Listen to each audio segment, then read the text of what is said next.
உங்கள் அனைவரையும் ஆண்டவராகிய இயேசு கிறிஸ்துவின் இனிதான நாமத்தினாலே அன்போடு வாழ்த்துகிறேன், வரவேற்கிறேன். உங்கள் அனைவருக்கும் என்னுடைய அன்பார்ந்த ஸ்தோத்திரங்களை சொல்லிக் கொள்கிறேன். இந்த நாளிலும் நம்முடைய திருச்சபையின் மாண்டி தர்ஸ்டே சர்வீஸ்க்காகவும் பேஷன் கொரேல் சர்வீஸ்க்காகவும் உங்களை அன்போடு வாழ்த்துகிறேன். இந்த நிகழ்ச்சிக்காக உங்களை வாழ்த்துவதிலும் மகிழ்ச்சி அடைகிறேன். இந்த நிகழ்ச்சி முழுவதையும் நீங்கள் கண்டு ஆண்டவருக்குள்ளாய் உங்களை ஒப்படைத்து ஆண்டவருடைய திருநாமத்தை மகிமைப்படுத்துமாறு உங்களை மிகுந்த அன்போடு கேட்டுக்கொள்கிறேன். இந்த ஆராதனைக்கு தொடக்கமாக தலைகளை தாழ்த்தி ஆண்டவரை நோக்கி நாம் ஜெபம் செய்வோம். எங்கள் பரிசுத்தமுள்ள நல்ல ஆண்டவரே, இந்த மகிழ்ச்சி நிறைந்த நாளுக்காக நன்றியோடு உம்மை நாங்கள் துதிக்கிறோம், நாங்கள் ஸ்தோத்திரிக்கிறோம்.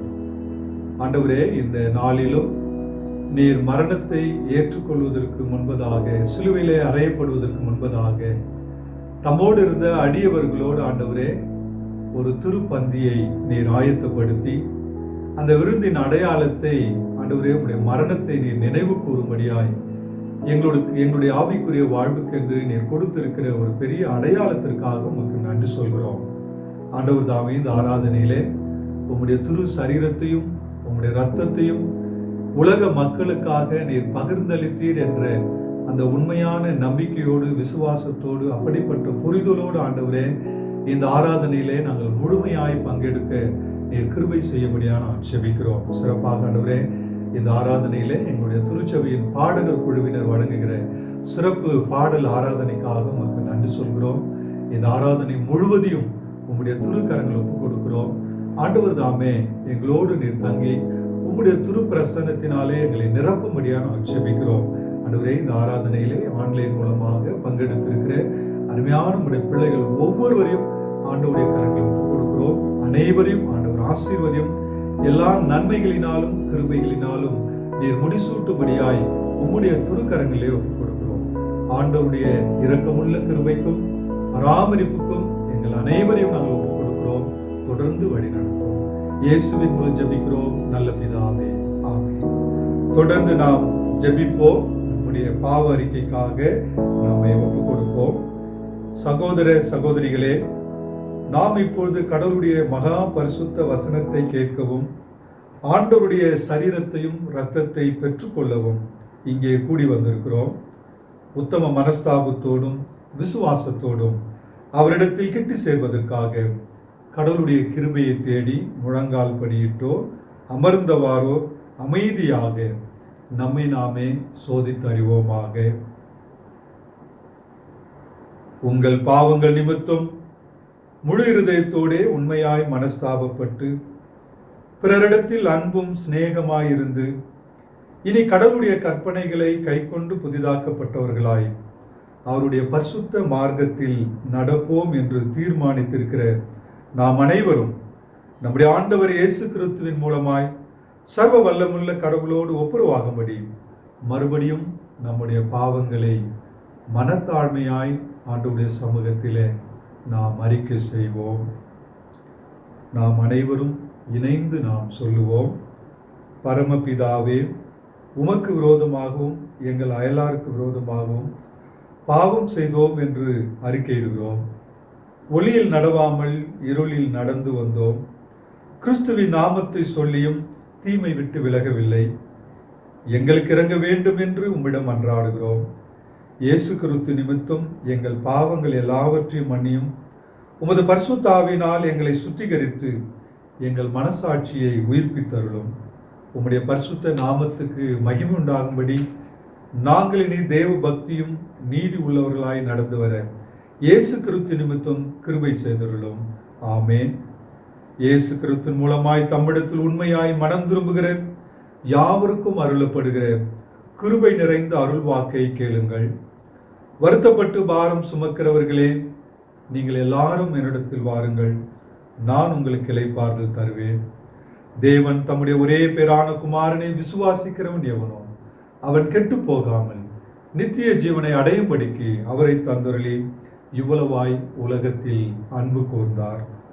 பாவிகளை ரட்சிக்க கிறிஸ்து இயேசு உலகத்திற்கு வந்தார் என்கிற வார்த்தை உண்மையும் எல்லா அங்கீகரிப்புக்கும் பாத்திரமானது. ஒருவர் பாவம் செய்வானானால் நீதிபரராயிருக்கிற இயேசு கிறிஸ்து நமக்காக பிதாவினிடத்தில் பரிந்து பேசுகிறவராயிருக்கிறார். நம்முடைய பாவங்களை நிவர்த்தி செய்கிற கிருபாதார பலி அவரே.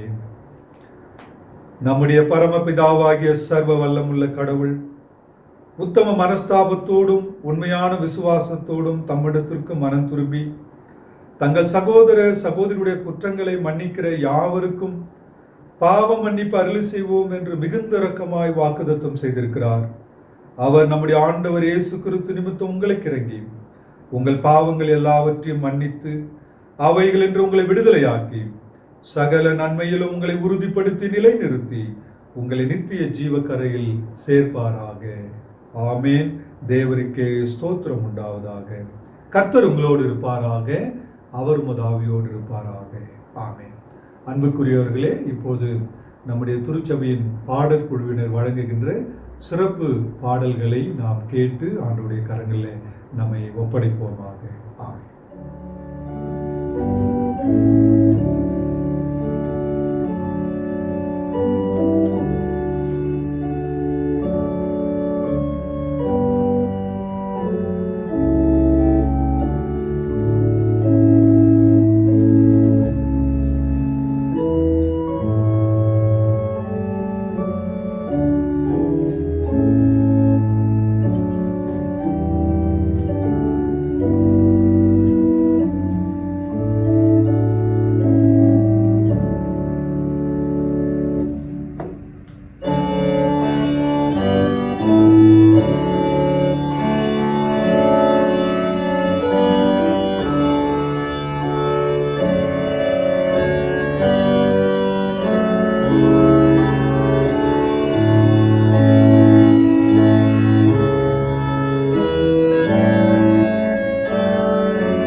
வாசிக்கும்படியாக கொடுக்கப்பட்ட முதலாவது வேத பாடம் மத்தேயு எழுதிய சுவிசேஷம் 21வது அதிகாரம் 1-11 முடிய.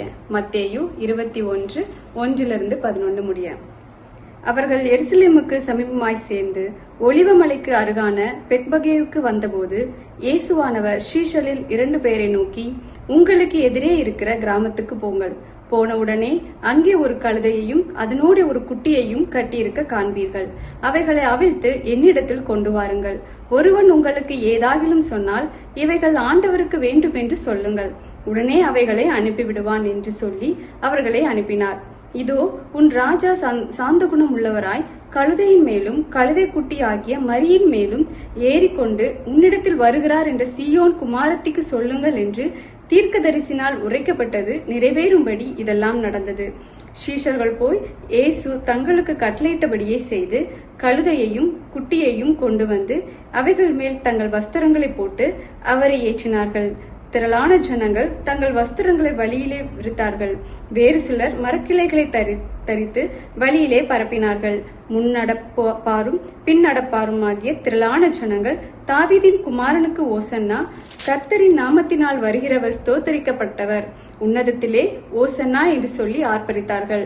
அவர் எருசலேமுக்குள் பிரவேசிக்கையில் நகரத்தார் யாவரும் ஆச்சரியப்பட்டு, இவர் யார் என்று விசாரித்தார்கள். அதற்கு ஜனங்கள், இவர் கலிலேயில் உள்ள நாசரேத்திலிருந்து வந்த தீர்க்கதரிசியாக இயேசு என்றார்கள்.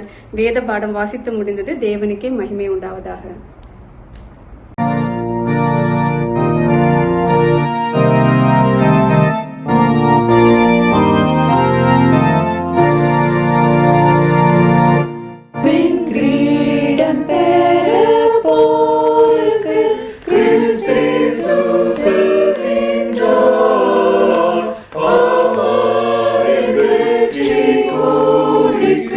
கீழாக போவோம் யார்?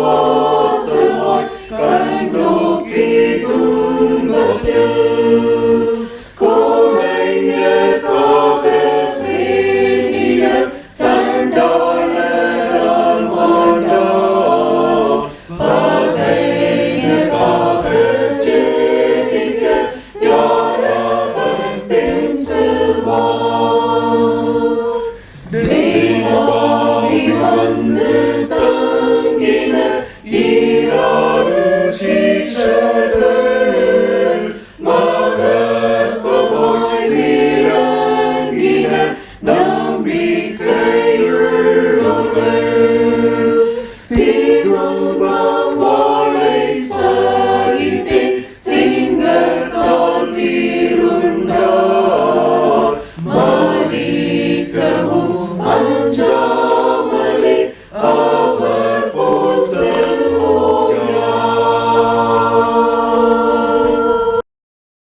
The reading is taken from Philippians chapter 2, verses 5 to 11. Let this mind be in you, which was also in Christ Jesus, who being in the form of God, did not consider it robbery to be equal with God, but made himself of no reputation, taking the form of a servant, and coming in the likeness of men. And being found in appearance as a man, he humbled himself and became obedient to the point of death, even the death of the cross.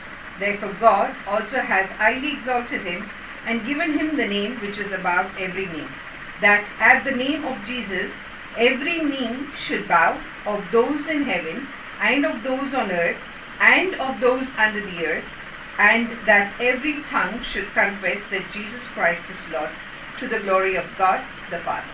Thank you.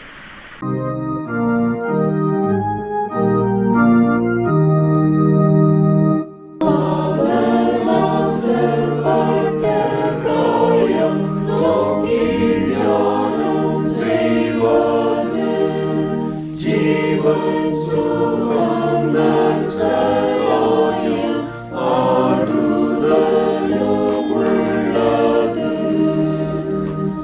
இரத்த வெள்ளம் ஆய்ந்ததாலே அன்பின் வெள்ளம் ஆயிற்று. தெய்வனே சமாதினாலே மானிடர்க்கு தோன்றிற்று. ஆணி பாய்ந்த மீட்பர் பாதம் தஞ்சம் என்று பற்றினேன். அவர் திவ்ய நேசமுகம் அருள் வீச காண்கிறேன். ஆசையாலே நெஞ்சம் பொங்கி துக்கத்தால் கலங்குவேன். அவர் சாவால் துக்கம் மாறி சாவா ஜீவன் அடைவேன். உம்மை நான் கண்ணார காண விண்ணில் சேரும் அளவும் உம்மை ஓயா தியானம் செய்ய என்னையே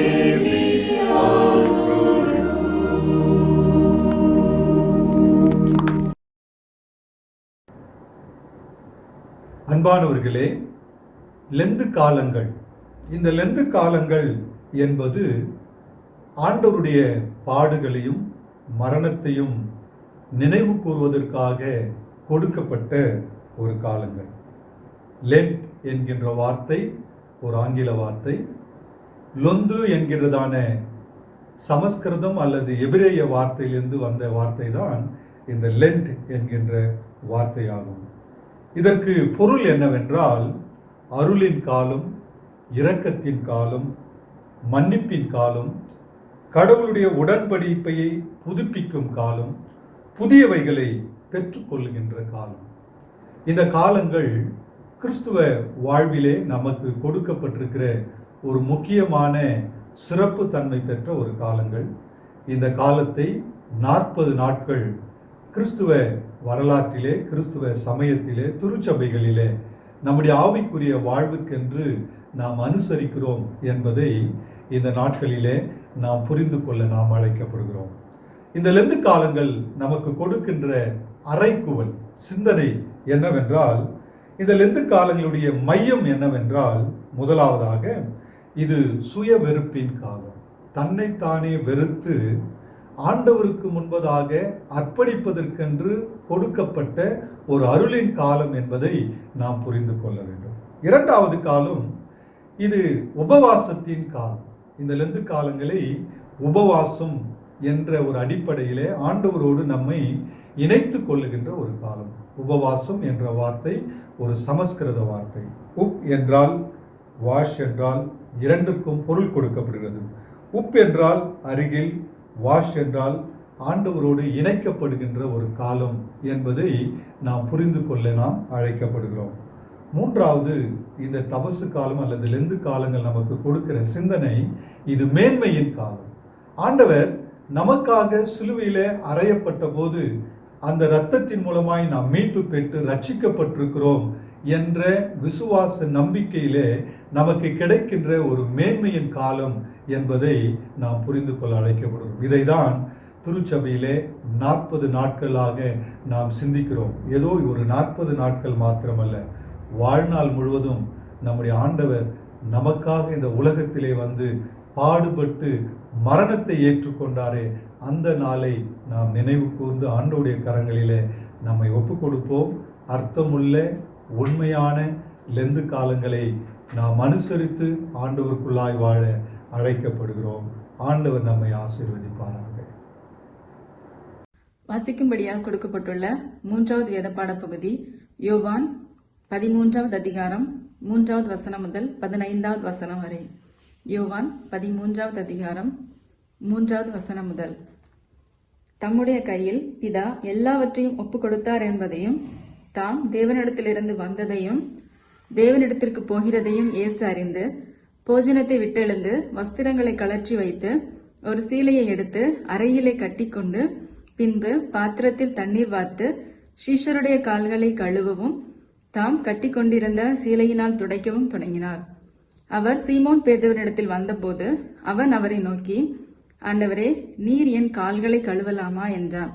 இயேசு அவனுக்கு பிரதியுத்தரமாக, நான் செய்கிறது இன்னதென்று இப்பொழுது நீ அறியாய், இனிமேல் அறிவாய் என்றார். பேதுரு அவரை நோக்கி, நீர் ஒரு காலும் என் கால்களை கழுவப்படாது என்றான். இயேசு அவனுக்கு பிரதியுத்தரமாக, நான் உன்னை கழுவாவிட்டால் என்னிடத்தில் உனக்கு பங்கில்லை என்றார். அதற்கு சீமோன் பேதுரு, ஆண்டவரே, என் கால்களை மாத்திரமல்ல, என் கைகளையும் என் தலையையும் கூட கழுவ வேண்டும் என்றான்.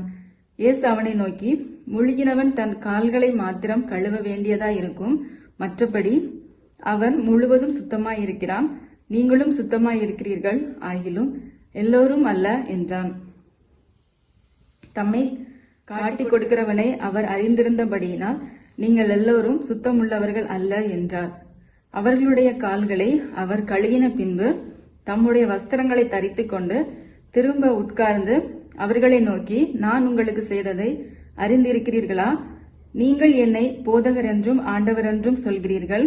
நீங்கள் சொல்கிறது சரியே, நான் அவர்தான், ஆண்டவரும் போதகரும் ஆகிய நானே. உங்கள் கால்களை கழுவினதுண்டானால் நீங்களும் ஒருவருடைய கால்களை ஒருவர் கழுவ கடவீர்கள். நான் உங்களுக்கு செய்தது போல நீங்களும் செய்யும்படி உங்களுக்கு மாதிரியை காண்பித்தேன் என்றார் என்பதே. வாசிக்கும்படியாக கொடுக்கப்பட்டுள்ள 3வது வேத பாடப்பகுதி வாசித்து முடிந்தாயிற்று. தேவனே உமக்கே மகிமை உண்டாவதாக.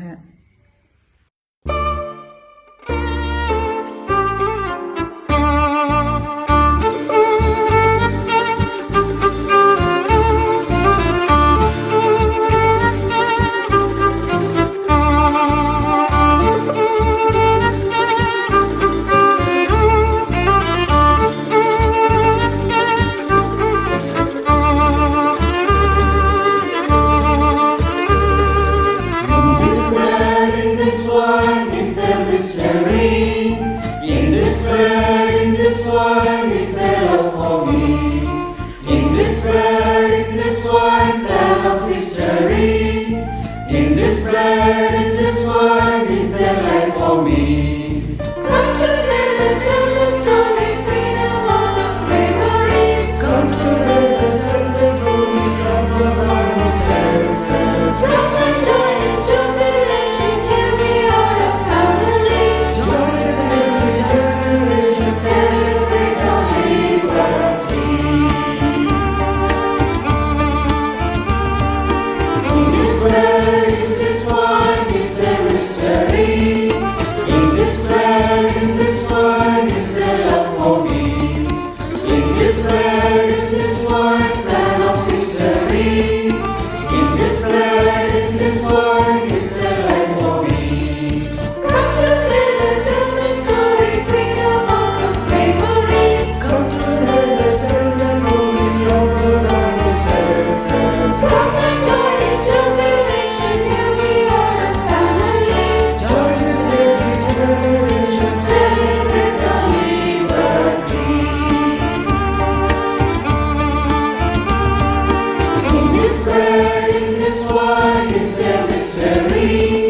It's Jesus bringing water here to wash our feet. Like a servant kneels before us, cleans away the dust and heat. What's Peter up to? He's creating such a fuss. Can't believe it. Won't let Jesus wash him like the rest of us. No, Lord. No, Lord. Never wash my feet. No, Lord. No, Lord. You can't wash my feet. If I do not wash your feet, you're not part of me. If I do not wash your feet, you cannot be free. Okay, Lord. Not just my feet, all of me. Soak me all over. Just your feet will do. Trust me. In His bread, in this wine is the mystery. In His bread, in this wine is the love for me. In this bread, in this wine, God of history. In this bread, in this wine is the love for me. In this bread, in this wine is the mystery. In this bread, in this wine is the love for me. In this bread, in this wine, God of history. In this bread, in this wine is the love for me. In this bread, in this wine is the mystery. In this bread, in this wine is the love for me. In this bread, in this wine, God of history. In this bread, in this wine is the love for me. Lent காலங்களிலே நாம் முழுக்க முழுக்க சிந்திப்பது இயேசுவின் சிலுவையை குறித்ததான ஒரு சிந்தை. சிலுவை நமக்கு உறவை சுட்டி காட்டுகின்ற ஒரு சின்னமாகும். இயேசு கிறிஸ்து எப்போது சிலுவையை தொட்டாரோ அப்பொழுதே சிலுவை புனித சின்னமாக மாறியது. அப்படி என்றால் அதற்கு முன்பதாக இந்த சிலுவை சாபத்தின் சின்னமாகவும் கொலைக்கருவின் சின்னமாகவும் குற்றவாளிகளுக்கு தண்டனை வழங்குகின்ற சின்னமாகவும் இந்த சிலுவை அமைந்திருந்தது. இயேசு கிறிஸ்து சிலுவையின் மரணத்தை ஏற்றுக்கொண்ட பொழுதே இந்த சிலுவைக்கு மேன்மை கிடைத்தது. இந்த சிலுவை நமக்கு கொடுக்கின்ற அறைகூவல் என்னவென்றால், சிலுவை நமக்கு உறவை சுட்டி காட்டுகின்றது. 1 பேதுரு 3ஆம் அதிகாரம் 18வது வசனம். இவைகளிலே நாம் பார்க்கும்போது எல்லோரையும் தம்முடைய பிள்ளைகளாக ஏற்றுக்கொள்ளுகின்ற ஒரு சிந்தையை சிலுவை நமக்கு அடிப்படையாக தருகிறது. ஆண்டவருடைய பிள்ளைகள் என்ற ஒரு இணைப்பை சிலுவை நமக்கு அடிப்படையிலே அமைத்து கொடுத்திருக்கிறது. சிலுவை கடவுளின் அருகில் நம்மை இணைக்கின்றது அல்லது நிறுத்துகிறது. எபேசியர் 2:13 கடவுளுடன் நம்மை ஒப்புரவாக்குறது, நெருக்கமான உறவை ஏற்படுத்துகிறது. நமக்கு அன்பின் மூலம் ஆண்டவரிடத்திலிருந்து பாவ மன்னிப்பை கொடுக்கிறது இந்த சிலுவை. இந்த சிலுவையை நாம் எப்படி பார்க்கிறோம்? இயேசு கிறிஸ்து உலக மக்களின் பாவத்திற்காக அடிக்கப்பட்ட பஸ்கா ஆட்டுக்குட்டியானவராய் சிலுவையிலே தொங்கிய போது 7 வார்த்தைகளை இந்த உலகத்தில் உள்ள மக்களுக்காகவும், தன்னை நேசித்த மக்களுக்கும், தன்னை எதிர்த்த மக்களுக்கும், தன்னை காட்டி கொடுத்தவர்களுக்கும், தன்னை ஒப்பு கொடுத்தவர்களுக்கும், தன்னை சிலுவையிலே அறைவதற்கு முழு மூச்சோடு செயல்பட்டவர்களுக்கும் ஆண்டவர் சிலுவையிலே தொங்கி மன்னிப்பையும் அன்பையும் வழங்கினார் அல்லவா? அந்த சிலுவையின் மேன்மையை நாம் எப்படி பார்க்கிறோம்? அந்த சிலுவை தான் இன்றைக்கு நமக்கு வாழ்வு கொடுத்திருக்கிறது. அந்த சிலுவையை நாம் தொடர்ந்து சிந்திப்போம். ஆண்டவர் நம்மை ஆசீர்வதிப்பார். வாசிக்கும்படியாக குறிக்கப்பட்ட வேத பாடம் மார்க்கு 14ஆம் அதிகாரம் 32 முதல் 42 முடிய. பின்பு கெத்செமனே எண்ணப்பட்ட இடத்திற்கு வந்தார்கள். அப்பொழுது அவர் தம்முடைய சீஷர்களை நோக்கி, நான் ஜெபம் பண்ணுமளவும் இங்கே உட்கார்ந்திருங்கள் என்று சொல்லி பேதுருவையும் யாக்கோபையும் யோவானையும் தம்மோடே கூட்டிக் கொண்டு போய் திகிலடையவும் மிகவும் வியாகுலப்படவும் தொடங்கினார். அப்பொழுது அவர், என் ஆத்துமா மரணத்துக்கு ஏதுவான துக்கம் கொண்டிருக்கிறது, நீங்கள் இங்கே தங்கி விழித்திருங்கள் என்று சொல்லி சற்று அப்புறம் போய் தரையிலே விழுந்து, அந்த வேளை தம்மை விட்டு நீங்கி போகக்கூடுமானால் அது நீங்க வேண்டுமென்று வேண்டிக் கொண்டு, அப்பா பிதாவே, எல்லாம் உம்மாலே கூடும், இந்த பாத்திரத்தை என்னிடத்திலிருந்து எடுத்து போடும், ஆகிலும் என் சித்தத்தின்படி அல்ல, உம்முடைய சித்தத்தின்படியே ஆக கடவுது என்றார். பின்பு அவர் வந்து அவர்கள் நித்திரை பண்ணுகிறதைக் கண்டு பேதுருவை நோக்கி, சீமோனே, நித்திரை பண்ணுகிறாயா? 1 மணி நேரம் நீ விழித்திருக்க கூடாதா? நீங்கள் சோதனைக்குட்படாதபடிக்கு விழித்திருந்து ஜெபம் பண்ணுங்கள். ஆவி உற்சாகம் உள்ளதுதான், மாம்சமோ பலவீனம் உள்ளது என்றார். அவர் மறுபடியும் போய் அந்த வார்த்தைகளையே சொல்லி ஜெபம் பண்ணினார். அவர் திரும்ப வந்தபோது அவர்கள் மறுபடியும் நித்திரை பண்ணுகிறதை கண்டார். அவர்களுடைய கண்கள் மிகுந்த நித்திரை மயக்கம் அடைந்திருந்தபடியால் தாங்கள் மறுமொழியாக அவருக்கு சொல்வது இன்னதென்று அறியாதிருந்தார்கள். அவர் 3ஆம் தரம் வந்து, இனி நித்திரை பண்ணி இளைப்பாருங்கள், போதும், வேலை வந்தது. இதோ மனுஷகுமாரன் பாவிகளுடைய கைகளில் ஒப்பு கொடுக்கப்படுகிறார். என்னை காட்டிக் கொடுக்கிறவன் இதோ வந்து விட்டான், எழுந்திருங்கள், போவோம் என்றார். பாடம்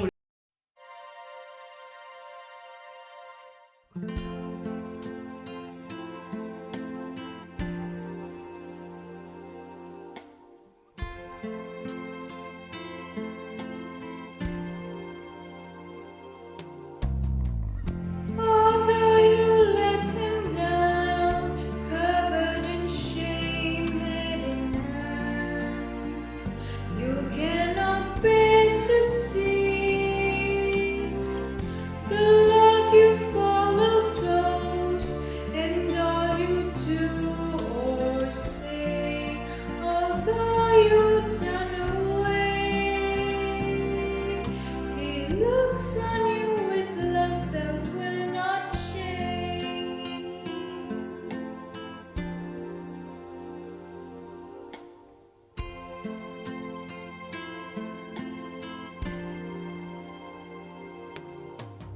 There's love in His eyes that see and know, that see the secrets of this sinful soul, that knows all but still does not reject. Love undeserved, we know right to expect. Eyes that forgive, a look that says let, the look of love that will not change. The look of love, the look of love, the look of love that will not change.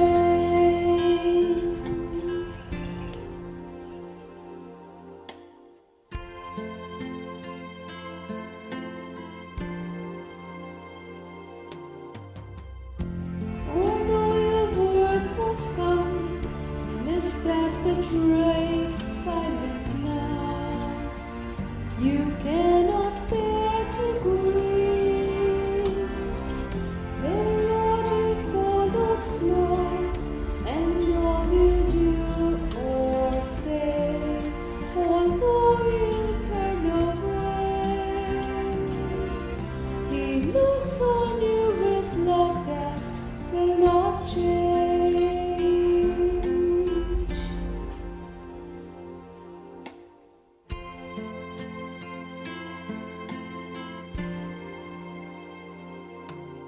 There's love in His eyes that see and know,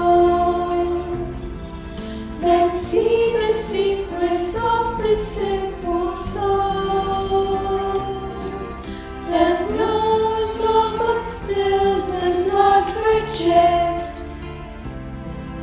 Love undeserved, we've no right to expect.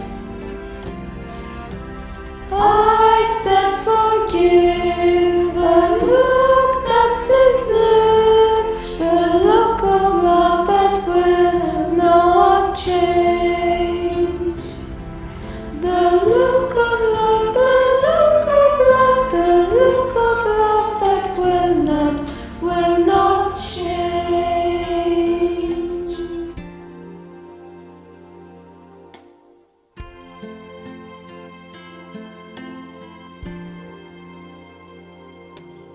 There's love in His eyes that see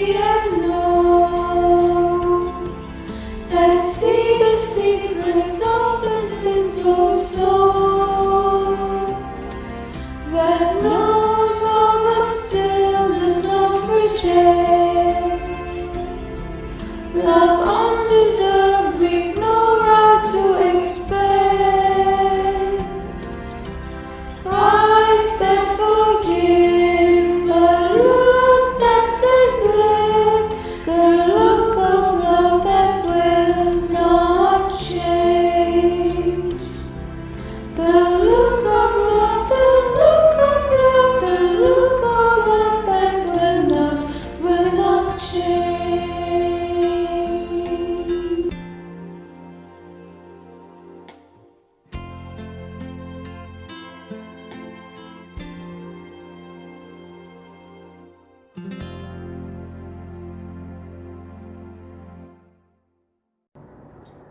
இயேசு கிறிஸ்து சிலுவையின் மரணத்தை ஏற்றுக்கொள்வதற்கு 3 இடங்கள் அடிப்படையிலே அமைந்திருந்தது. அந்த 3 இடங்களை குறித்து நாம் இன்றைக்கு சிந்தனையாக அறிந்து கொள்ள அழைக்கப்படுகிறோம். அந்த 3 இடங்களை பார்ப்போம் என்றால், முதலாவது யூதர்கள் காட்டிக் கொடுத்த அல்லது ஒப்புவித்த கெத்செமனே குறித்து பார்க்கலாம். இரண்டாவதாக ரோமர்களின் ஆணை அல்லது புறஜாதியின் ஆணை கபத்தாவிலே நடைபெற்றது. மூன்றாவதாக இயேசுவை சிலுவையிலே அறையப்பட்ட ஒரு இடம் கொல்கதா மலை. இந்த 3 இடங்கள் இன்றைக்கு நமக்கு கொடுக்கிற சிந்தனை என்ன? முதலாவது நாம் பார்க்கும்போது கெத்செமனே, மத்திய 26ஆம் அதிகாரம் 36வது வசனம், மார்க் 14ஆம் அதிகாரம் 32வது வசனம். இதிலே நாம் பார்க்கும்போது இயேசுவை சீடர்களுடன் கெத்செமனே என்ற இடத்திற்கு அவர்களை அழைத்து சென்றார். லூக்கா 22:39 அவர்கள் ஒலிவ மலைக்கு போனார்கள் என்று பார்க்கிறோம். யோவான் 18ஆம் அதிகாரம் 1வது வசனத்திலே கெத்ரோன் என்னும் ஆற்றுக்கு போனார்கள் என்று பார்க்கிறோம். இதன் மூலம் கெத்செமனே என்பது ஒரு தோட்டம். இந்த தோட்டம் ஒலிவ மலையிலே இருந்தது. இந்த இடத்திற்கு இயேசு பலமுறை சென்றார். அவர் பலமுறை சென்று ஜெபிப்பதை வழக்கமாக வைத்திருந்தார். இந்த செய்தி யூதர்களுக்கு அதிகமாக தெரியும். ஆகவேதான் இயேசு அந்த இடத்திலே இருக்கிறார் என்பதை அறிந்து அவரை பிடிப்பதற்காக சென்றார்கள். அங்குதான் யூதாஸ் காரியத்து இயேசுவை காட்டிக் கொடுத்தார்.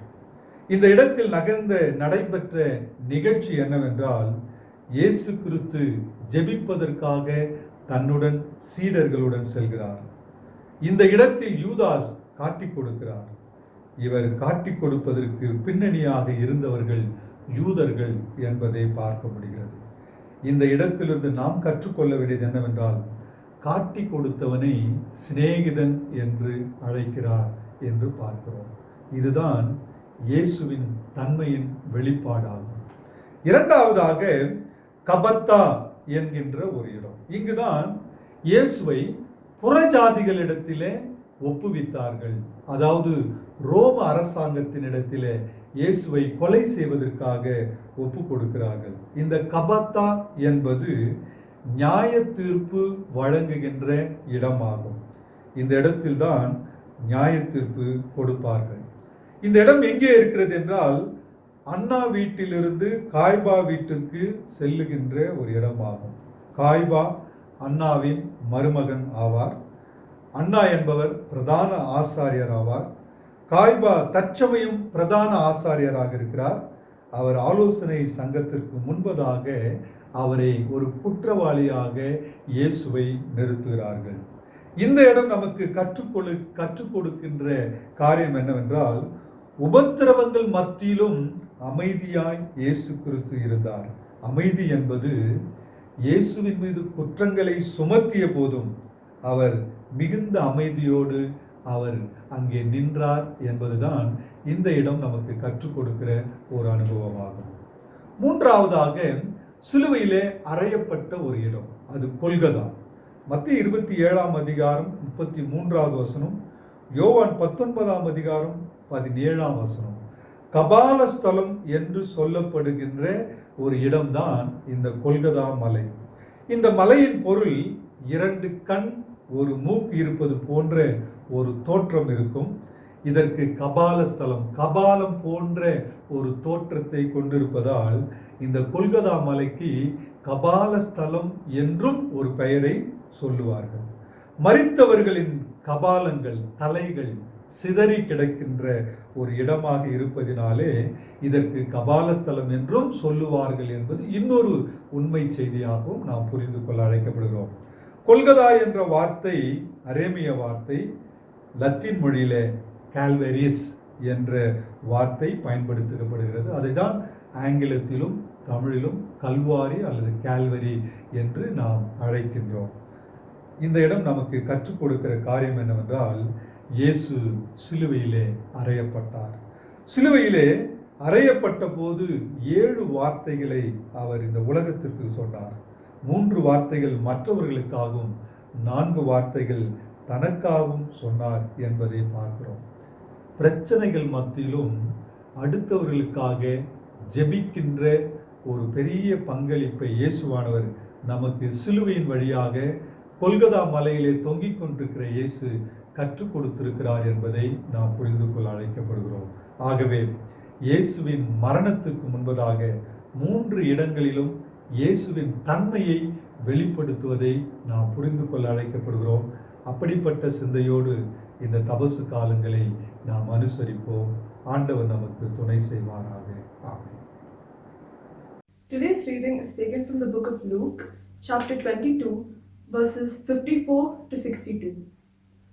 Then seizing him, they led him away and took him into the house of the high priest. Peter followed at a distance. And when some there had kindled a fire in the middle of the courtyard and had sat down together, Peter sat down with them. A servant girl saw him seated there in the firelight. She looked closely at him and said, "This man was with him." But he denied it. "Woman, I don't know him," he said. A little later, someone else saw him and said, "You are also one of them." "Man, I am not," Peter replied. About an hour later, another asserted, "Certainly this fellow was with him, for he is a Galilean." Peter replied, "Man, I don't know what you're talking about." Just as he was speaking, the rooster crowed. The Lord turned and looked straight at Peter. Then Peter remembered the word the Lord had spoken to him. "Before the rooster crows today, you will disown me 3 times." And he went outside and wept bitterly. Here ends the reading. Praise be to God.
The sixth Bible reading is taken from Gospel according to St. Matthew, chapter number 27, verses from 31 to 33. மத்தேயு எழுதின சுவிசேஷம் 27ஆம் அதிகாரம் 31 முதல் 33 வசனங்கள் வரை. அவரை பரியாசம் பண்ணின பின்பு அவருக்கு உடுத்தின மேலங்கியை கழற்றி அவருடைய வஸ்திரங்களை அவருக்கு உடுத்தி அவரை சிலுவையில் அறையும்படி கொண்டு போனார்கள். போகையில் சிரேனே ஊரானாகிய சீமோன் என்னப்பட்ட ஒரு மனுஷனை அவர்கள் கண்டு அவருடைய சிலுவையை சுமக்கும்படி அவனை பலவந்தம் பண்ணினார்கள். கபாலஸ்தலம் என்று அர்த்தம் கொள்ளும் கொல்கதா என்னும் இடத்திற்கு அவர்கள் வந்தபோது என்பது வாசிக்கும்படியாய் தெரிந்து கொள்ளப்பட்ட 6ஆம் வேத பாடம் வாசாயிற்று. கிறிஸ்துவே உமக்கே மகிமை உண்டாவதாக. ஆமென்.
வாசிக்கும்படியாக தெரிந்து கொள்ளப்பட்ட வேத பாடப்பகுதி மார்க்கு 14ஆம் அதிகாரம் வசனங்கள் 27 முதல் 37 வரை.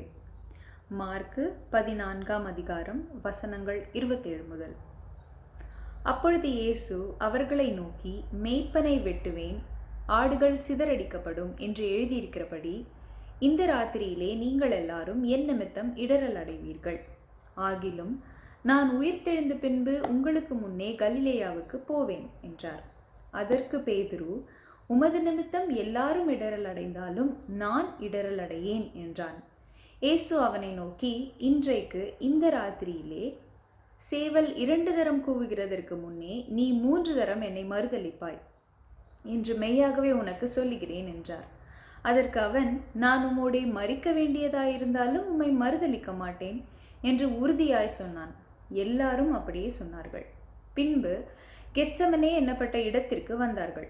அப்பொழுது அவர் தம்முடைய சீஷர்களை நோக்கி, நான் ஜெபம் பண்ணும் அளவும் இங்கே உட்கார்ந்திருங்கள் என்று சொல்லி பேதுருவையும் யாக்கோபையும் யோவானையும் தம்மோடே கூட்டிக் கொண்டு போய் திகில் அடையவும் மிகவும் வியாகுலப்படவும் தொடங்கினார்.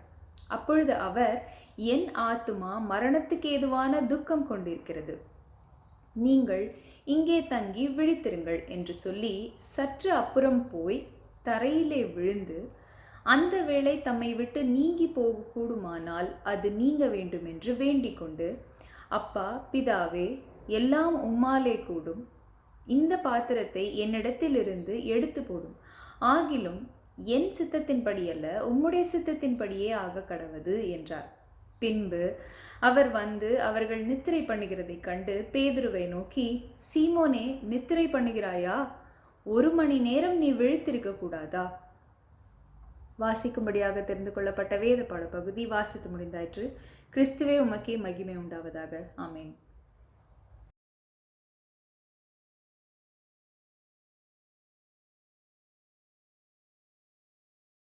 Oh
கிறிஸ்துவுக்குள் மிகவும் பிரியமானவர்களே, இந்த மகிழ்ச்சியான நாளிலே உங்கள் அனைவரையும் அன்போடு மீண்டுமாக வாழ்த்துகிறேன். உங்கள் அனைவருக்கும் என்னுடைய ஸ்தோத்திரங்களை சொல்லிக் கொள்வதிலே மிகுந்த மகிழ்ச்சி அடைகிறேன். ஆண்டவருடைய வார்த்தைக்காக ஒரு விசை கூட நம்மை அர்ப்பணித்து ஆண்டவரை நோக்கி நாம் பார்ப்போம். எங்கள் அன்பின் ஆண்டவரே, மீண்டுமாக உமக்கு நன்றி சொல்கிறோம். இந்த வியாகுல வேளன் அல்லது கட்டளை வேளன் என்று சொல்லுகிற இந்த நாளிலே ஆண்டவரே, உம்முடைய பரிசுத்தமான திரு விருந்தை குறித்ததான சிந்தனையை சிந்திப்பதற்காக நீர் எங்களுக்கு கொடுக்கிற இந்த நல்ல தருணத்திற்காக உள்ளத்தின் ஆழத்திலிருந்து நாங்கள் உமக்கு நன்றி சொல்கிறோம். ஆண்டவராகி நீர் எங்களோடு பேசும்படியாய் உம்மை நாங்கள் அழைக்கிறோம். உம்முடைய வார்த்தைக்காக எங்களை ஒப்புக் கொடுக்கிறோம். நீர் எப்பொழுதெல்லாம் எங்களோடு பேசுகிறீரோ அப்போதெல்லாம் எங்களுடைய விசுவாச வாழ்க்கையிலே நாங்கள் தொடர்ந்து உமக்குள் நிலைத்திருப்பதற்கு நீர் அருள் புரியும்படியாய் எங்களை ஒப்புக் கொடுக்கிறோம். தொடர்ந்து எங்களை காத்துக்கொள்ளும். இயேசுவின் மூலம் ஜெபிக்கிறோம் நல்ல பிதாவே, ஆமென். அன்புக்குரியவர்களே, இந்த நாளிலும் மிக முக்கியமான ஒரு நாளாக இந்த நாளிலே நம்மை அர்ப்பணித்து ஆண்டவருடைய கரங்களிலே நம்மை ஒப்புக் கொடுப்பதற்கு கர்த்தர் கொடுத்திருக்கிற இந்த சிறப்பான நாளுக்காகவும் ஆண்டவருக்கு நாம் நன்றி செலுத்துவோம். இந்த நாள் கட்டளை வியாழன் அல்லது வியாகுல வேளன், ஆங்கிலத்திலே மாண்டி தர்ஸ்டே என்று அனுசரிக்கின்ற, திருச்சபை அனுசரிக்கின்ற ஒரு சிறப்பான நாளிலே உங்கள் அனைவரையும் வாழ்த்துவதிலே மகிழ்ச்சி அடைகிறேன். இந்த நாளிலே ஆண்டவராகிய இயேசு கிறிஸ்துவுடைய பாடு மரணத்தின் வழியாக நமக்கு வெளிப்படுத்துகிற உண்மையான ஆழமான சத்தியம் என்னவென்றால், அவர் நமக்காக இந்த உலகத்திலே தம்முடைய சரீரத்தையும் இரத்தத்தையும் பகிர்ந்தளிக்கிற ஆண்டவராய் நம்மோடு எப்படி செயல்படுகிறார் என்பதை தான் இந்த நாள் நமக்கு கொடுக்கிற சிந்தனையாகும். அதற்கு அடையாளமாக தான் நமக்கு கொடுக்கிற சிந்தனைக்கான தலைப்பு திருவிருந்து இயேசுவை நினைவு கூறுதல். திருவிருந்து இயேசுவை நினைவு கூறுதல் என்ற அடிப்படையிலே நாம் சிந்திக்கும்படியாக நாம் அழைக்கப்படுகிறோம்.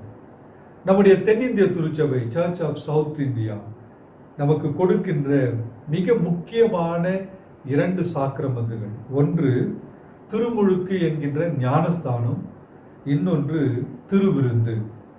இவைகளை தான் நம்முடைய ஆவிக்குரிய வாழ்விலே, நாம் திருச்சபையின் வாழ்விலே நம்மை உணர்ந்து நாம் அர்ப்பணிப்பதற்கான சாக்கிரமந்துகளாக, நம்முடைய திருச்சபையின் சாக்கிரமந்துகளாக இவைகளை நாம் சிந்திக்கிறோம், இவைகளை அனுசரிக்கிறோம் என்பதை நாம் புரிந்து கொள்ள அழைக்கப்படுகிறோம். இந்த நாள் என்பது நமக்கு கொடுக்கப்படுகிற ஒரு சிறப்பான ஒரு நாள். இந்த நாளிலே மாண்டிதம் என்கின்ற லத்தீன் மொழியிலிருந்து வந்த மேண்டிடேட் என்கின்ற வார்த்தை, இதற்கு பொருள் என்னவென்றால் கட்டளை என்று நாம் பொருள் கொள்ள நாம் அழைக்கப்படுகிறோம். அதை தான் மாண்டி தர்ஸ்டே என்று சொல்லி இந்த கட்டளை வேளனை நாம் அனுசரிக்கிறோம். வாரத்தின் 5ஆம் நாள் வேளக்கிழமை நமக்கு இந்த நாளை குறித்ததான சிந்தனையாக நமக்கு கொடுக்கப்படுகிறது. இந்த 5 என்பது நமக்கு நமது ஆண்டவர் இயேசுவின் காரியங்களை, காயங்களை நமக்கு உணர்த்துகின்ற ஒரு செய்தியாகும். 5 காயங்களை அவர் நமக்காக ஏற்றுக்கொண்டார் என்பதை அடையாளப்படுத்துகிற ஒரு நாளாக தான் இந்த வியாகுல வேளன் அல்லது கட்டளை வேளனை நாம் அனுசரிக்க நாம் அழைக்கப்படுகிறோம். உலக மக்களின் மீட்பிற்காக சிலுவையிலே நம்முடைய ஆண்டவர் இயேசுவின் உடல் பிக்கப்படுவதையும் அவருடைய உதிரம், இரத்தம் சிந்தப்படுவதையும் நினைவு கூறுகின்ற அல்லது அனுசரிக்கின்ற, ஆசாரிக்கின்ற ஒரு நாளாக இந்த நாளை நாம் புரிந்து கொள்ள அழைக்கப்படுகிறோம். நம்முடைய ஆண்டவராகிய இயேசு கிறிஸ்து சிலுவையிலே அறையப்பட இன்னும் 15 மணி நேரம் உள்ள சூழலில்தான் தன்னுடைய சிலுவை மரணத்தை சந்திப்பதற்கு முன்பதாக 24 மணி நேரமும் உள்ள நிலையில் இந்த திருவிருந்து தம்முடைய சீடர்களோடு அவர் அனுசரித்தார் என்பதை இந்த நாள் நமக்கு மிக அழகான ஒரு சிந்தனையை நமக்கு கொடுக்கிறது. இயேசு கிறிஸ்து, நம்முடைய ஆண்டவராகிய இயேசு கிறிஸ்து எல்லா செயல்களையும் நாம் பார்க்கும்போது அவர் இந்த மனுக்குலத்துக்காக மனுக்குலத்தின் வாழ்வுக்காக தன்னை எப்படி அர்ப்பணித்தார், தன்னை எப்படி ஒப்பு கொடுத்தார் என்கின்ற ஒரு சிந்தையை அவருடைய செயல்பாடுகள், அவருடைய ஊழியங்கள், அவர் செய்கிற எந்த காரியமாக இருந்தாலும் அதை தான் நமக்கு வெளிப்படுத்துவதை நாம் பார்க்க முடிகிறது. இந்த பெரிய வேளன், வியாகுல வேளன், இந்த வேளனிலே நமக்கு திருப்பந்தி, திருவிருந்து என்பது எப்படிப்பட்டதாய் நமக்கு வந்தது என்பதையும் இந்த நாளிலே நாம் புரிந்து கொள்ள நாம் அழைக்கப்படுகிறோம். திருவிருந்தை குறித்துதான பழைய ஏற்பாட்டின் பின்னணியிலே நாம் பார்க்கும்போது, இஸ்ரவேல் மக்கள் 400 வருடங்கள், 400 ஆண்டுகள் அடிமைகளாக இருந்த பின் ஆண்டவருடைய அற்புதமான செயல்களினாலே அவர்கள் விடுதலை பெற்றார்கள். யாத்திராகமம் 12ஆம் அதிகாரம் 17வது வசனத்திலே நாம் பார்க்கிறோம். அவர்கள் அந்த விடுதலை பெற்ற, அந்த விடுதலை அடைந்த நாளிலே ஒரு விழாவை கொண்டாடினார்கள். அந்த விழாவிற்கு பெயர் புளிப்பற்ற அப்பம் பிற்கிற பண்டிகை என்பதாகும். இந்த பண்டிகையை எப்படி அவர்கள் அனுசரித்தார்கள் என்றால், ஆண்டவருடைய கட்டளைகளை அவர்கள் ஏற்றுக்கொண்டு அதோடு தொடர்பு படுத்தி இந்த பண்டிகையை அவர்கள் கொண்டாடினார்கள். இந்த பண்டிகை பாஸ்கா அல்லது பாஸ் ஓவர் என்று சொல்லப்படுகிற ஒரு பண்டிகையோடு தொடர்புடைய அல்லது இந்த பண்டிகையினுடைய இன்னொரு பண்டிகையாகவும் நாம் புரிந்து கொள்ள அழைக்கப்படுகிறோம். இந்த பண்டிகையிலே ஒரு ஆட்டுக்குட்டியை பலி செலுத்துவார்கள். அதுதான் அவர்களுடைய வாழ்க்கைக்கு மீட்பின் அடையாளம், அவருடைய வாழ்க்கையிலே பெற்றுக்கொள்கிற ஒரு விடுதலையின் அடையாளம் என்பதை புரிந்து கொள்வதற்காக இந்த பஸ்கா பண்டிகையிலே ஒரு ஆட்டுக்குட்டியை பலி செலுத்தினார்கள். அதை தான் ஆண்டவராகிய இயேசு கிறிஸ்து தம்முடைய சீடர்களுக்கு பஸ்கா விருந்தாக தன்னை அர்ப்பணிப்பதற்கு என்னுடைய அடையாளமாக தான் இந்த லார்ட் சப்பர், கடைசி விருந்தினை ஆயத்தப்படுத்தினார் என்பதை நாம் புரிந்து கொள்ள நாம் அழைக்கப்படுகிறோம். இந்த திருவிருந்து என்னும் சாக்கிரமந்து திருச்சபைக்கு மிக மிக முக்கியமான ஒன்றாக, உயர்வானதாக, விசுவாச வாழ்க்கையிலே ஆண்டவருடைய திரு சரீரத்தையும் இரத்தத்தையும் நாம் பெற்றுக்கொள்கிறோம் என்ற ஒரு மெய்யான உணர்வை கொடுக்கின்ற ஒன்றாக காணப்படுகிறது. ஆண்டவராகிய இயேசு கிறிஸ்து தம்மை தாமே உணவாக தம்முடைய சீடர்களுக்கு தருகின்ற ஒரு திருநாள், ஒரு நாள் தான் இந்த கட்டளை வேளையிலே ஆயத்தப்படுத்துகிற திருவிருந்தின் அடையாளமாகும்.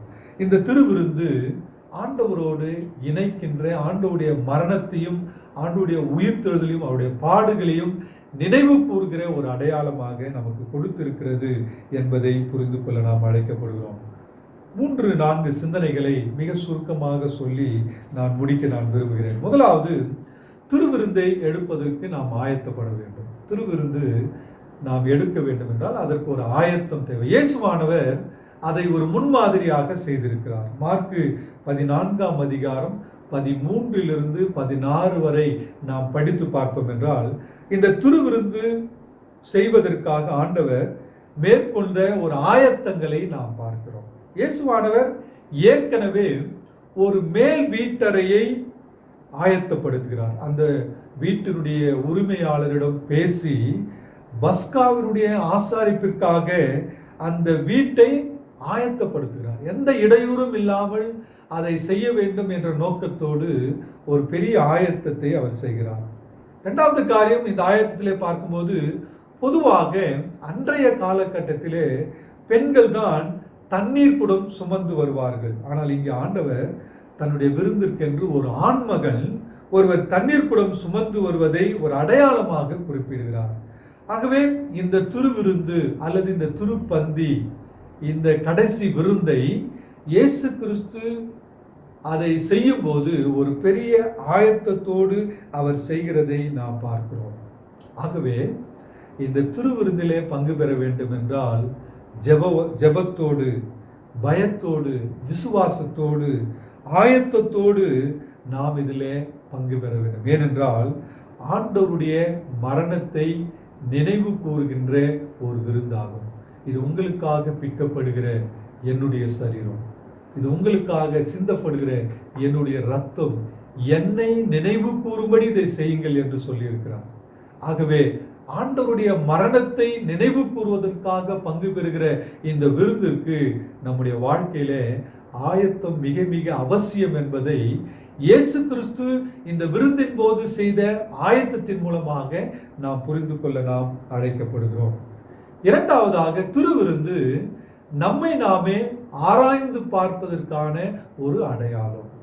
திருவிருந்து ஆசாரிப்பின் போது எல்லோரையும் அவர் அமர வைக்கும் போது அவர்களை உணர்ந்து பார்ப்பதற்காக ஒரு அழைப்பை இயேசுவானவர் கொடுக்கிறார். அங்கே என்ன சொல்கிறார் என்றால், அந்த திருவிருந்தை கொடுப்பதற்கு முன்பதாக உங்களில் ஒருவன் என்னை காட்டி கொடுப்பார் என்று சொல்கிறார். அப்படி சொன்ன உடனே அங்க இருக்கிற ஆண்டவராகிய இயேசு கிறிஸ்துவின் சீஷர்கள் தங்களை தாங்களே ஆராய்ந்து பார்க்கிறார்கள். சீடர்கள் அங்கே ஆண்டவரை பார்த்து கேட்கிறார்கள், நானோ நானோ என்று ஒவ்வொருவரும் தங்களை தாங்களே ஆராய்ந்து பார்க்கிறார்கள்.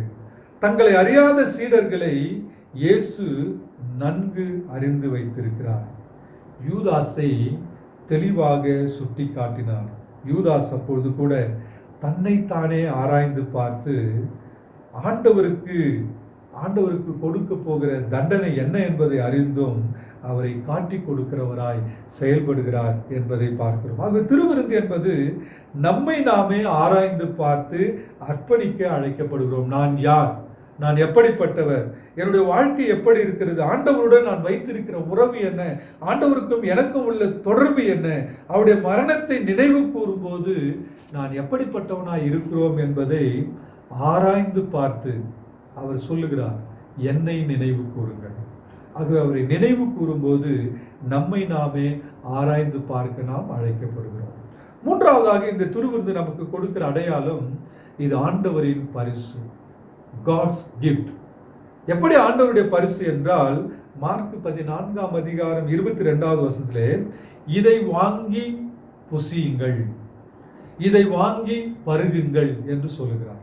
அப்படி என்றால் ஆண்டவரின் வாழ்வு நமக்கு பரிசாக கொடுக்கப்படுகிறது. இந்த வாழ்வை ஒருவர் வாங்கிக் கொள்ள வேண்டும் என்றால் இயேசுவானவரை முழுமையாக விசுவாசிக்க வேண்டும், முழுமையாக நம்ப வேண்டும், அவரை போல வாழ கற்றுக்கொண்டவராய் இருக்க வேண்டும். அவரை பரிசாக பெறுவது என்பது நித்திய வாழ்வை பெறுவதற்கான ஒரு அடையாளம். ஆகவே ஆண்டவர் தன்னுடைய சரீரத்தை, தன்னுடைய இரத்தத்தை, தன்னுடைய உயிரை நமக்கு பரிசாக கொடுக்கிறார். நம்முடைய பாவங்களுக்காக, நாம் செய்கிற மீறுதல்களுக்காக, ஆண்டவருக்கு விரோதமாக வாழ்ந்த வாழ்க்கை நிமித்தமாக, பிறரோடு நாம் கொள்ளுகின்ற உறவுகளிலே நாம் சரியான வாழ்க்கை வாழாமல் இருக்கின்ற நிலையிலே, நம்முடைய குறைவுகளுக்காக, நம்முடைய குற்றங்களுக்காக, நம்முடைய பாவங்களுக்காக, நம்முடைய அக்கிரமங்களுக்காக அவர் தாமே முன் வந்து சிலுவையின் மரணத்தை ஏற்றுக்கொள்கிறார். அந்த மரணத்தின் மூலமாக தன்னுடைய சரீரத்தையும் தன்னுடைய இரத்தத்தையும் நமக்கு பரிசாக கொடுக்கிறார். அந்த பரிசை நாம் எப்படி பெற்றுக்கொள்வதற்கு நாம் ஆயத்தமாயிருக்கிறோம்? யோவான் 6ஆம் அதிகாரம் 56, 57, 58 இந்த வசனங்களை பார்க்கும்போது, ஆண்டவருடைய சரீரத்தை புசித்து அவருடைய இரத்தத்தை பானம் பண்ணுகிறவன் அவரோடு நிலைத்திருக்கிறான், அவரும் அவனோடு நிலைத்திருக்கிறார். ஆண்டவருடைய இரத்தத்தை பானம் பண்ணுகிறவன், குடிக்கிறவன் அவருடன் நிலைத்திருக்கிறான். அவருடைய சரீரத்தை புசித்து அவருடைய இரத்தத்தை பானம் பண்ணுகிறவர்கள் ஆண்டவரோடு நிலைத்திருக்கிறார்கள், ஆண்டவரும் அவர்களோடு நிலைத்திருக்கிறார். இதுதான் நமக்கு ஆண்டவர் கொடுக்கின்ற ஒரு பரிசாக நாம் பார்க்கிறோம். ஆகவே திருவிருந்து என்பது ஆண்டவர் நமக்கு கொடுக்கின்ற மிகப்பெரிய ஒரு உன்னதமான பரிசு என்பதை நாம் புரிந்து கொள்ள அழைக்கப்படுகிறோம். கடைசியாக நாம் பார்க்கும்போது, இந்த திருவிருந்து ஆண்டவர் நமக்கு கொடுக்கின்ற புதிய உறவு அல்லது புதிய வாழ்வுக்கான ஒரு அடையாளம். பழைய உடன்படிக்கையில் யூதருடன் மட்டுமே செய்யப்பட்ட உடன்படிக்கை. ஆனால் புதிய உடன்படிக்கை உலக மக்கள் அனைவருடனும் செய்து கொண்ட ஒரு உடன்படிக்கையாகும். இந்த திருவிருந்து புதிய உடன்படிக்கையின் அடையாளமாகும். ஆகவே இந்த புதிய உடன்படிக்கை ஒரு புதிய உறவிற்கான ஒரு அடையாளமாக இருக்கிறது. அவருடைய சரீரத்தையும் அவருடைய இரத்தத்தையும் உட்கொள்ளும் அனைவரும் அவருடைய பிள்ளைகளாக, அவருடைய அடியவர்களாக வாழ்வு பெறுகிறார்கள்.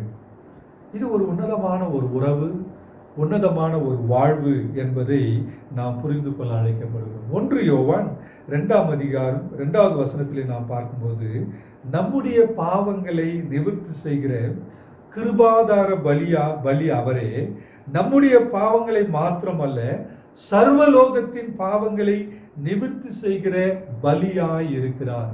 ஏதோ ஒரு குறிப்பிட்ட மக்களுக்கு மாத்திரமல்ல, உலகத்தில் உள்ள அனைவருக்காகவும் தன்னை பலியாக ஒப்பு கொடுத்தார். ஆகவே இந்த திருவிருந்து நமக்கு கொடுக்கிற அடையாளம் என்னவென்றால், இது புதிய உறவிற்கான ஒரு அடையாளம், புதிய வாழ்விற்கான அடையாளம், அனைவருக்கும் கொடுக்கப்படுகிற ஒரு அடையாளம் என்பதை நாம் புரிந்து கொள்ள நாம் அழைக்கப்படுகிறோம். ஆகவே கிறிஸ்துவுக்குள் அன்பானவர்களே, இந்த வியாகுலன் வேளன் நமக்கு அடையாளப்படுத்துகிற ஒரு செய்தி என்னவென்றால் திருவிருந்து. இந்த திருவிருந்து எதை அடையாளப்படுத்துகிறது என்றால், இயேசு தன்னுடைய மரணத்தை அடையாளப்படுத்துகிறார். அந்த மரணத்தின் மூலமாக தன்னுடைய சரீரத்தையும் தன்னுடைய இரத்தத்தையும் உலக மக்களுக்காக அவர் கொடுக்கிறார். தன்னுடைய சரீரம் பிற்கப்படுவதையும் தன்னுடைய சரீரத்தில் இரத்தம் சிந்தப்படுவதையும் இங்கே இந்த திருவிருந்தின் மூலமாக நமக்கு அடையாளப்படுத்துகிறார். திருவிருந்து நமக்கு ஆயத்தத்தின் அடையாளம். திருவிருந்து நம்மை நாமே ஆராய்ந்து பார்ப்பதின் அடையாளம். திருவிருந்து ஆண்டவர் நமக்கு கொடுக்கின்ற ஒரு பரிசு. திருவிருந்து நமக்கு அருளுகின்ற புதிய வாழ்வு அல்லது புதிய உறவிற்கான அடையாளம். இந்த திருவிருந்தை நாம் எப்படி பார்க்கிறோம்? உங்களுக்காக பிக்கப்படுகிற என்னுடைய சரீரம், உங்களுக்காக சிந்தப்படுகிற என்னுடைய இரத்தம், என்னை நினைவு கூறுங்கள் என்று சொல்கிறார். இந்த மாண்டி தர்ஸ்டே, இந்த வியாகுல வேளன், இந்த கட்டளை வேளன் நமக்கு கொடுக்கிற அறைகோல் என்னவென்றால், அவருடைய சிலுவை மரணத்தை நினைவு கூர்ந்து இந்த திருப்பந்தியிலே நம்மை ஒப்பு கொடுக்க நாம் அழைக்கப்படுகிறோம். அப்படிப்பட்ட வாழ்வை ஆண்டவர் நமக்கு தந்து வழிநடத்துவாராக. ஆமென்.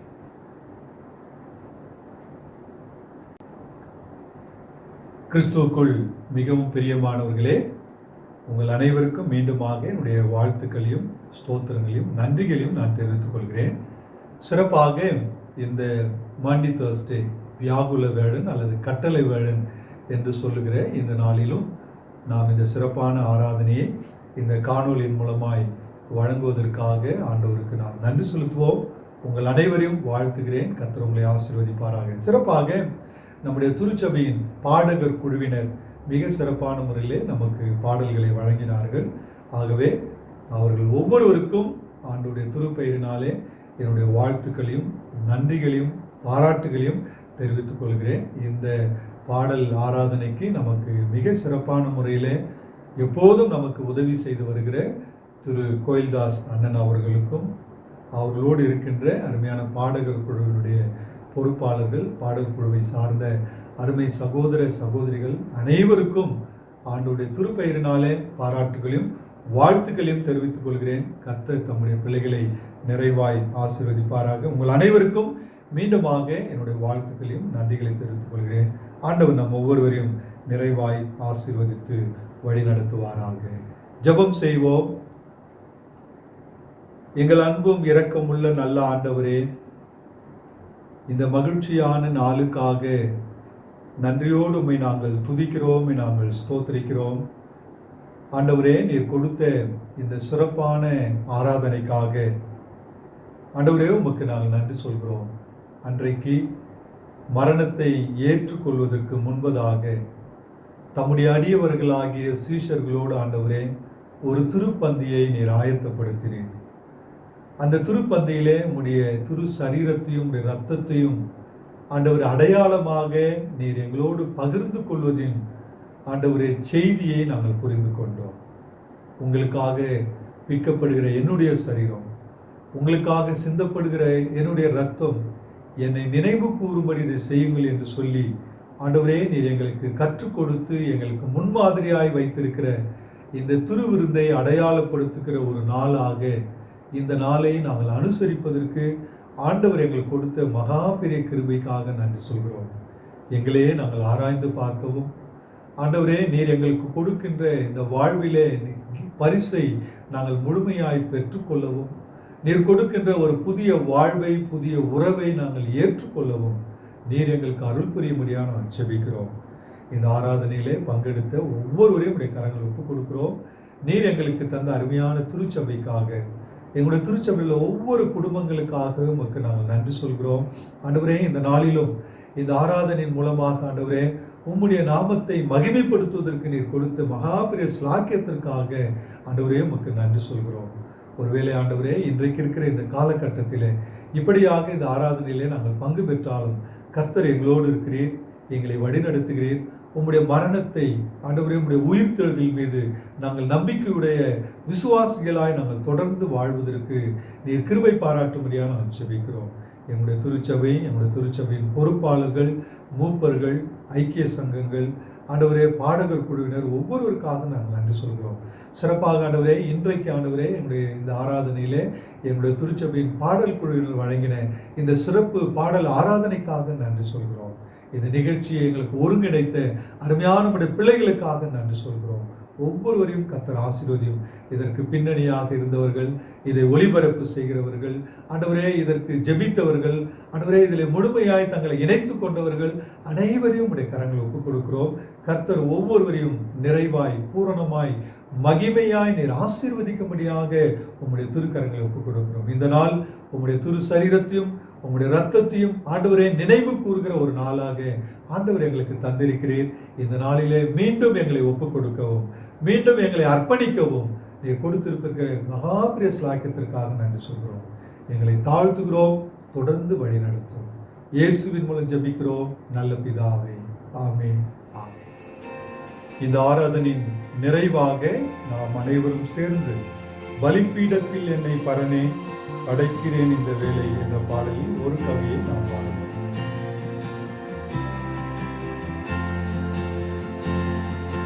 பலிபீடத்தில் என்னை பரனே படைக்கிறேனே இந்த வேளை, அடியேனை நீர் சித்தம் போல ஆண்டு நடத்திடுவே. கல்வாரியின் அன்பினையே கண்டு விரைந்தோடி வந்தே, கழுவும் உம் திரு ரத்தத்தாலே கரை நீங்க இருதயத்தை, கழுவும் உம் திரு ரத்தத்தாலே கரை நீங்க இருதயத்தை.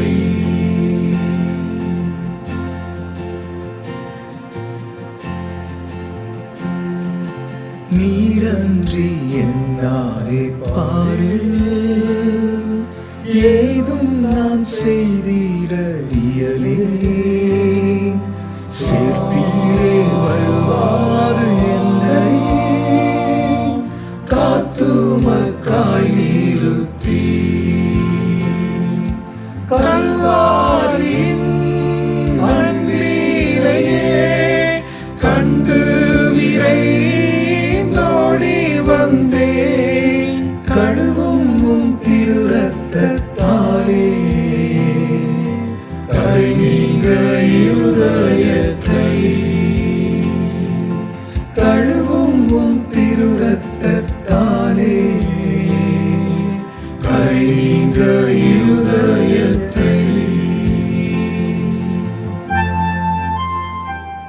நம்முடைய ஆண்டவராகிய இயேசு கிறிஸ்துவினுடைய கிருபையும் பிதாவாகிய கடவுளின் அன்பும் பரிசுத்த ஆவியானவருடைய ஐக்கியமும் வழிநடத்துதலும் ஆசீர்வாதமும் நம் அனைவரோடும் சிறப்பாக இந்த சிறப்பு நாளோடும் நம்முடைய திருச்சபையோடும் திருச்சபையில் ஒவ்வொரு குடும்பங்களோடும் இன்றும் என்றும் சதா காலங்களில் தங்கியிருப்பதாக. ஆமென். நாம் அனைவரும் சேர்ந்து சொல்வோம். என் ஆத்துமாவே கர்த்தரை ஸ்தோத்திரி, என் முழு உள்ளமே பரிசுத்த நாமத்தை ஸ்தோத்திரி, என் ஆத்துமாவே கர்த்தரை ஸ்தோத்திரி, அவர் செய்த சகல உபகாரங்களையும் மறவாதே. ஆமென். ஆண்டவர் உங்களோடு இருப்பாராக. ஆண்டவர் தரும் சமாதானத்துடனே